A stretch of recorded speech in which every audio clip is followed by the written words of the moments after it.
"You're fired." The manager's voice sliced through the room like a razor. Claire Bennett stood frozen, staring at the termination notice, punished for one simple act of kindness, paying for a homeless veteran's meal. But the next morning, a military convoy rolled into town and stopped right in front of the diner. What happened next left the whole town speechless. Before we dive into the story, comment below where you're watching from. Enjoy the story, everyone. Claire Bennett wiped down the counter for the third time in 10 minutes, her eyes flicking to the clock. It was almost closing time at Maple Hill Grill, a modest roadside diner in Fairbridge, Oregon, where she'd been working for the past 2 years. The night had been unusually slow, fewer customers, fewer tips, and she couldn't afford that right now. Rent was due next week, and her savings were barely enough. The bell above the door jingled. Claire looked up to see a tall, lean man pause at the entrance. His jacket was worn, boots scuffed, and his salt and pepper hair was tousled as though he hadn't had a good night's sleep in days. Despite the fatigue lining his face, he carried himself with quiet pride, the kind built over a lifetime of endurance. He approached the counter cautiously and pulled a few crumpled bills from his coat pocket. "Excuse me, miss," he said, his voice low and rough but respectful. "What can I get for $5? Claire glanced at the menu board. The cheapest plate was at least $8. 5 wouldn't go far, but something in the man's eyes made the decision simple. "You're in luck," she said, offering him a small smile. "We've got a special tonight, 1 full meal for 5. His eyes widened slightly as though he couldn't quite believe it. "Really?" he asked. "Really," Claire said, already keying in the order before he could argue. Minutes later, she set down a steaming plate of food in front of him. He stared at it, then looked up at her. "You didn't have to do this," he murmured. Claire shrugged. "Everyone deserves a warm meal." For the briefest moment, a smile tugged at the corner of his mouth. He picked up his fork, but before he could take a bite, a sharp voice cut across the room. "Claire." Carl Jennings, the manager of Maple Hill Grill, stormed over with an expression somewhere between suspicion and fury. "What do you think you're doing?" he barked, his gaze fixed on the plate. Claire's stomach clenched. "I paid for it myself," she said calmly. Carl sneered. "This place isn't a charity. If you want to feed hobos, do it somewhere else." Claire's hands curled into fists. "He's a veteran." Carl rolled his eyes. "Not my problem." Then, without another word, he snatched the plate from the counter and dumped the food into the trash. The clang of the plate and the hiss of hot food hitting metal echoed through the diner. Silence fell. Claire stood frozen, her breath caught in her throat. The man didn't move. He sat quietly, hands resting in his lap, expression unreadable.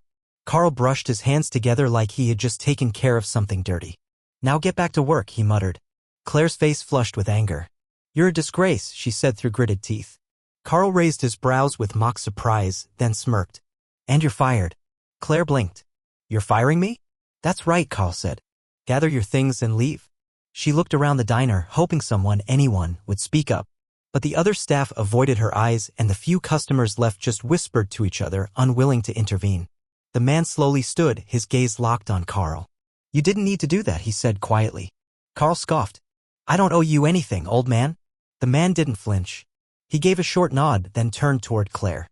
"Thank you for your kindness," he said. Claire forced a faint smile, her heart heavy. "I wish I could have done more." "You already did more than most," he replied, then turned and walked out into the cold night. Claire turned back to Carl, her jaw tight.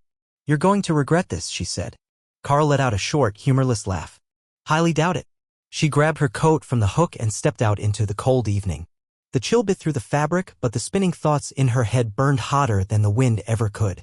She had no job, no backup plan, no idea what came next. What she didn't know, what none of them knew, was that everything would change within the next 24 hours.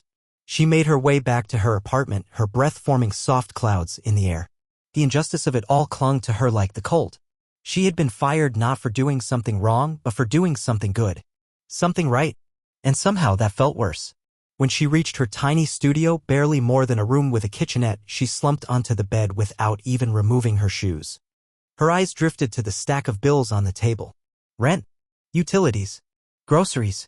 She had been holding it all together with tips and long hours. Now it was all slipping through her fingers. Claire barely slept that night. Carl's voice echoed in her mind. The way he had tossed the plate into the trash. The stunned look on the man's face. The weight of it all pressed down on her. By morning, she was dressed and out the door before the sun had fully risen. She pulled her scarf tighter as she walked the streets of Fairbridge, stopping by every business that had an open sign and asking the same question over and over. Are you hiring? Every response was some variation of the same. Sorry, not right now. Not until next quarter. We'll keep your application on file. By midday, her feet ached and her spirits were lower than they'd been in months. She found herself standing across the street from Maple Hill Grill again. She hadn't meant to come back, but there it was, mocking her with its unchanged windows and bright neon sign. It looked exactly as it had the day before, like nothing had happened. Then came a sound that broke the stillness. A low, thunderous rumble. Claire turned. A military convoy was rolling down the street, jeeps, utility trucks, even a few armored vehicles. In a town like Fairbridge, it was the kind of sight that stopped everything. People stepped out of stores. Cars slowed. Conversations halted. The convoy came to a stop right in front of the diner. Claire's heart skipped a beat. Inside the diner, Carl Jennings was going about his day as usual. He had no regrets about firing Claire. If anything, he felt lighter. Staff came and went. That was how it worked. Then the bell above the door jingled. Carl glanced up, expecting another customer. Instead, a tall man in a formal Marine Corps uniform stepped through the doorway. He was in his mid-50s, with broad shoulders and a stare that could silence a room, and it did. Behind him, a dozen Marines entered in formation, boots pounding rhythmically on the tiled floor. Silence fell. Carl blinked. Can I help you? The officer's eyes swept across the room. We're looking for Claire Bennett. Carl hesitated. She doesn't work here anymore. The man gave no visible reaction. We're aware, he said. Then the door opened again. In walked the man from the night before. But this time he looked nothing like the tired stranger who had asked for a meal. Now he stood tall in full Marine dress blues, polished boots, medals gleaming. He looked strong. Steady. Carl's eyes narrowed. You've got to be kidding me, he muttered. Ray Donovan didn't look at Carl. Instead, he addressed the man beside him with quiet resolve. This is Colonel Thomas Briggs, he said. And these men, they're my brothers. Carl's brows furrowed. I don't understand, he muttered. Ray took a slow breath. Yesterday, a young woman showed me kindness when no one else would. And for that, she lost her job. Colonel Briggs stepped forward. Ray Donovan is not just another veteran. He's a decorated war hero. He saved the lives of over a dozen Marines during active combat. The way he was treated here is unacceptable. Carl shifted, folding his arms tightly. I didn't know who he was. You didn't care? Ray interrupted, his tone low but firm. The tension in the room thickened like fog. Colonel Briggs turned to the large front window. Through the glass, he spotted Claire across the street, standing frozen on the sidewalk. He raised his voice slightly, but it carried like a command. Claire Bennett. Claire froze, startled as every head in the diner turned toward her. For a moment, she considered walking away. But something in the colonel's voice, firm, clear, and surprisingly kind, urged her forward. Slowly, she crossed the street and stepped inside. The warmth of the diner wrapped around her like a blanket, but it did little to calm her racing heart. Carl stared at her, his face pale and expressionless. Colonel Briggs offered a slight nod. Miss Bennett, we've heard about what happened yesterday. More importantly, we heard about what you did for Ray. Claire glanced at Ray. He gave her a small nod of acknowledgement, eyes steady with gratitude. The colonel continued. We need people like you, people who do the right thing, not for recognition, but because it's right. We'd like to offer you a job. Claire blinked. A job? Not with the military directly, he said. We operate a non-profit transition center just outside Fairbridge. It's designed to help veterans adjust to civilian life, counseling, job placement, support. We need compassionate people to help run it. People like you. Claire's breath caught in her throat. Yesterday, she'd walked out of this very diner with nothing. Now, a group of Marines was standing before her, offering a new future. Carl let out a bitter chuckle. You can't be serious. She's just a waitress. Colonel Briggs turned to him, voice colder now. And yet, she did more for one of our own in one night than you've done in your entire career. The silence in the room returned, deeper than before. Claire stared at the business card in her hand, fingers trembling slightly. It all felt surreal. 24 hours ago, she had nothing. Now, she held the key to something she'd never even imagined. She remained standing in the middle of the diner, the card gripped between her fingers as everyone waited. Carl scoffed, shaking his head in disbelief. This is ridiculous, he said. You can't just walk in here and hand her a job. She's not qualified for any of this. Colonel Briggs barely looked at him. On the contrary, Mr. Jennings, he said, voice sharp, she's more qualified than you'll ever understand. He turned back to Claire, and his tone softened. We're not offering charity, Miss Bennett. We're offering purpose. Heart. Courage. You showed all of that. And that's exactly what we need. Claire swallowed hard. His words struck something deep. She had always believed in doing the right thing, even when it hurt, but it had never led anywhere.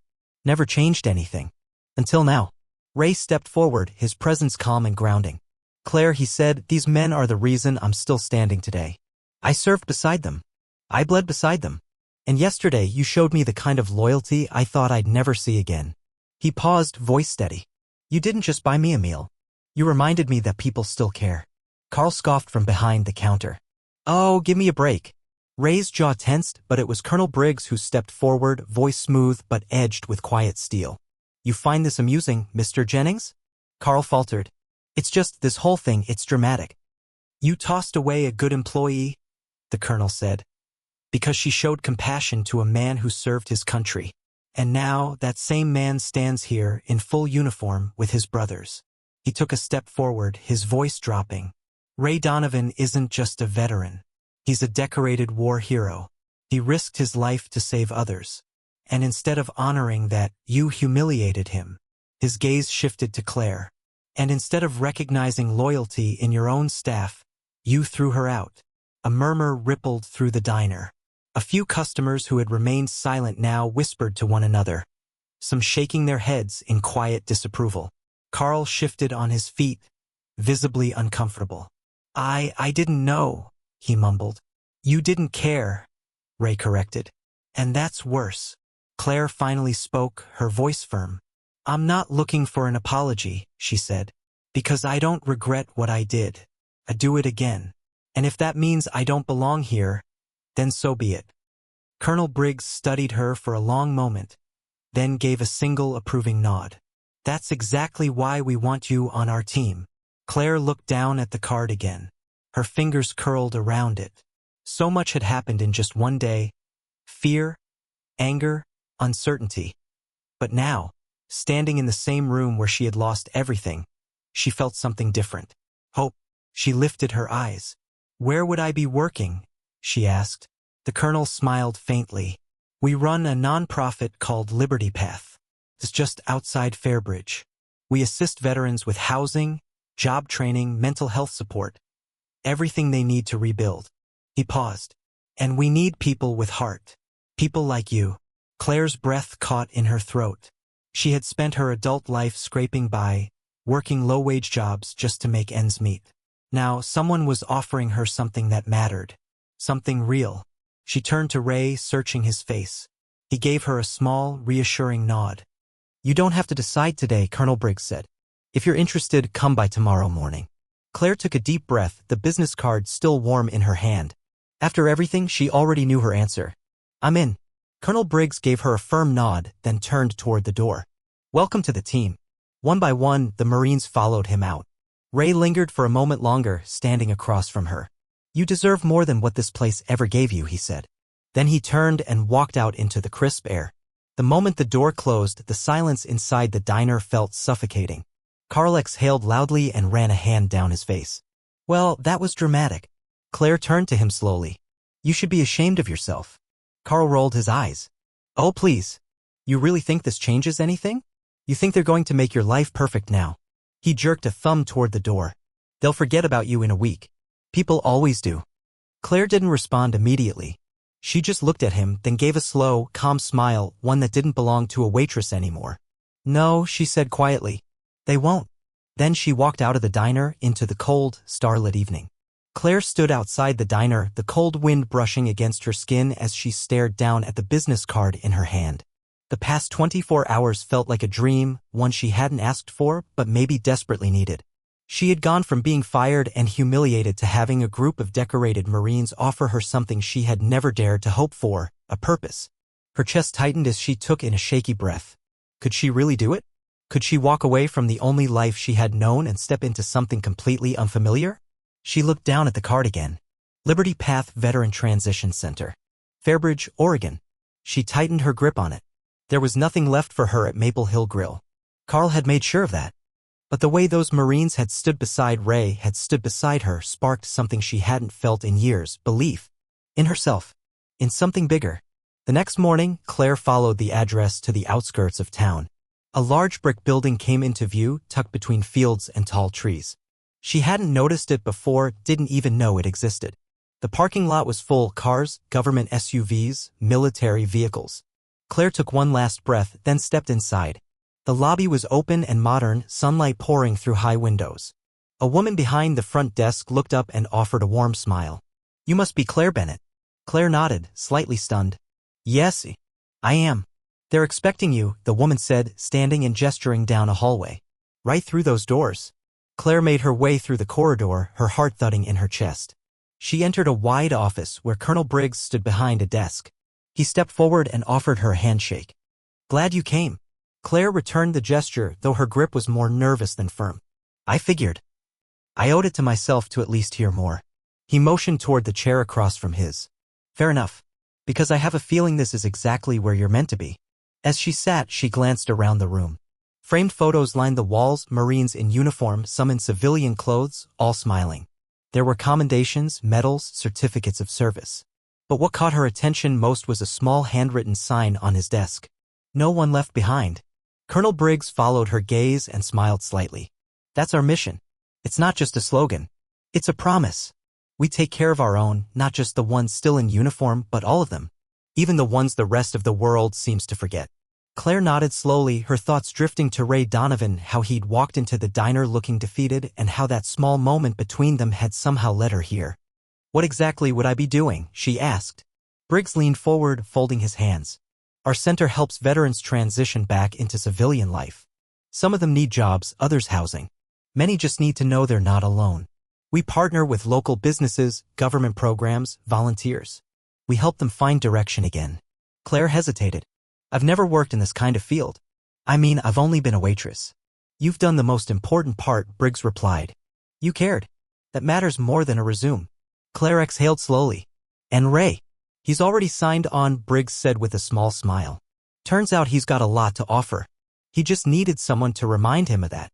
A warmth spread through Claire's chest. The idea of working alongside Ray, of helping others like him, suddenly didn't seem so strange anymore. In fact, it felt like the most natural thing in the world. She nodded, more to herself than to the colonel. "Okay," she said. "I'll do it." Colonel Briggs's expression softened into a grin. "Welcome to the team." Over the next several weeks, Claire dove headfirst into the work. She learned quickly how to navigate forms, coordinate with employers, connect with local agencies. She met veterans from all walks of life, some recently discharged, others who had been struggling for years. Each of them carried a different story. Each of them fought a different battle. And for the first time in her life, Claire felt like she was making a real difference. One afternoon, as she finished arranging flyers for an upcoming job fair, she felt a light tap on her shoulder. Turning around, she found Ray Donovan standing there. He looked different now: clean-cut hair, neatly trimmed beard, a crisp polo shirt with Liberty Path's logo stitched on the chest. His posture was confident. His eyes steady. "Hey," he said. "Hey yourself," Claire replied, smiling. "How's it going?" Ray looked around the busy room, veterans chatting and volunteers moving through the hallways. "It's strange," he said. "For years I thought I didn't matter anymore. That I was just forgotten. And then you came along." He met her gaze. "You changed everything." Claire felt her throat tighten. Her instinct was to deflect, to downplay it. "I just did what anyone should do." Ray shook his head gently. "Maybe. But you were the only one who did." Claire didn't know how to respond, so instead she simply reached out and gave his hand a soft squeeze. Later that evening, after locking up the office, Claire stepped outside. The horizon stretched in colors of deep orange and violet. She stood still, watching as the light slowly faded over Fairbridge. This small town had once felt like a dead end, just a place to pass through. Now it felt like something else entirely. A second chance. She pulled her phone from her pocket and opened Colonel Briggs's contact. After a short pause, she typed a message. "Thank you for believing in me." Moments later, a reply came. "We don't leave good people behind." Claire smiled, slipping the phone back into her coat. She had spent years thinking she was just another face in the crowd. Now she knew she was part of something that mattered. Claire sat at her desk, a neat stack of folders and paperwork laid out before her. It had been 6 months since she started at Liberty Path, and every day had been a whirlwind. The work was demanding emotionally, physically, but deeply fulfilling. She had gone from pouring coffee to helping veterans rebuild their lives. And somehow that journey made sense now. Outside her office, the building buzzed with activity. Veterans came and went, some in suits heading to interviews, others stopping by for a warm drink or just to talk. Claire had learned early on that sometimes listening was more powerful than any form or checklist. A knock pulled her from her thoughts. Ray stepped in, hands in his pockets, a familiar yet more confident look on his face. "Got a minute?" he asked. Claire smiled and motioned to the chair across from her. "For you?" "Always." He sat down, his tone thoughtful. "Tomorrow's the big day." Claire nodded. "Yep. First official community event. Still can't believe they trusted me to run it." Ray chuckled. "They didn't just trust you. They believed in you." Claire gave him a look, half amused, half anxious. "Everything's ready," she said. "At least, I hope it is." Ray leaned back slightly, offering her a calm nod. "You'll do great." She studied him for a moment. The change in him over the past few months was remarkable. When they'd first met, he looked like a man barely holding on. Now he stood tall, mentoring younger veterans, leading outreach groups, offering advice like someone who had always belonged. "I'm proud of you, Ray," she said sincerely. His smile was small, but it reached his eyes. "I wouldn't be here if it weren't for you." Claire shook her head gently. "No, you wouldn't be here if it weren't for you. You just needed someone to remind you of what you were capable of." Ray nodded slowly, emotion flickering in his eyes. "It goes both ways, you know. You helped me, but this place helped you too." Claire sat back, letting that truth settle over her. He was right. She had taken this job thinking she was helping others, but it had ended up healing something inside her too. A comfortable silence stretched between them before Ray stood and glanced toward the door. "See you tomorrow," he said. Claire gave him a grateful smile as he left. Tomorrow mattered. It wasn't just another day, it was the day. Their first official open house. A way to connect veterans with employers, counselors, and community support. Her project. Her vision. The next morning, Claire arrived at the center early. The lobby was already alive with activity. Banners hung from the walls.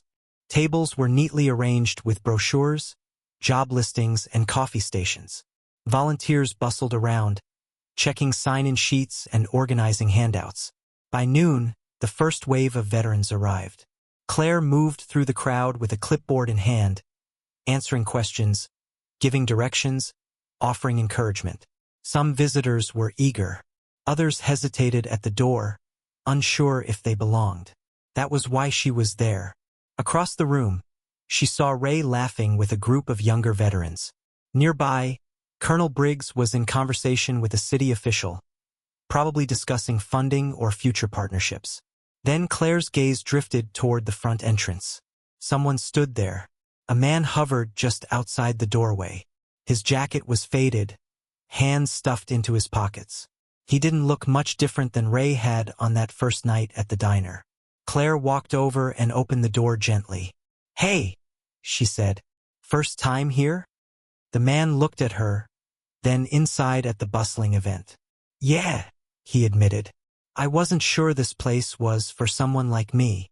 Claire nodded knowingly. "I get that, but let me tell you something, every person in there, they've all felt the same way. And every one of them is glad they came through that door." The man hesitated, then gave a quiet exhale. "All right," he said. "I'll give it a shot." Claire stepped aside, letting him walk past. A volunteer greeted him with a smile and began guiding him toward a booth. Claire watched him go, a quiet satisfaction filling her chest. This was why she did it. Later that evening, after the last table was cleared and the final guests had left, Claire stepped outside into the crisp dusk. Ray joined her a moment later. "Not bad, huh?" he said. Claire let out a tired, happy laugh. "Not bad at all." Ray reached into his back pocket and pulled out a folded napkin, worn from being carried around. He handed it to her. Claire raised an eyebrow. "What's this?" "Something I held on to," he said. She unfolded it carefully and gasped. It was the receipt from the meal she had given him that night at Maple Hill Grill. Her eyes welled up as she looked at it. "I kept it as a reminder," Ray said softly. "That night, I thought I was invisible. But you saw me, and you reminded me that I mattered." Claire blinked, holding back tears. "Ray." He smiled gently, reached out, and gave her shoulder a warm squeeze. Then he turned and walked back inside the building, leaving her alone with the napkin and the sky full of stars. Claire looked down at the faded piece of paper, a single tear slipping down her cheek. That one meal had changed everything. And now she was going to keep changing lives one person at a time. In today's fast-paced world, it's easy to become wrapped up in our own worries, our own routines. Kindness can feel like a forgotten virtue. But Claire's story reminds us that even the smallest act, a warm plate of food, a smile, a moment of compassion, can alter the course of someone's life. Doing the right thing isn't always easy. It might cost you something. It might get you fired. It might make people question you. But in the end, it matters. It always matters. We've all had moments when we could look away or speak up, stay silent or do something good. Maybe we don't all get a moment as big as Claire's, but every day gives us a choice. Her story is a reminder that the kindness we show today could be the very thing that saves someone tomorrow. And sometimes, in doing so, we save ourselves too.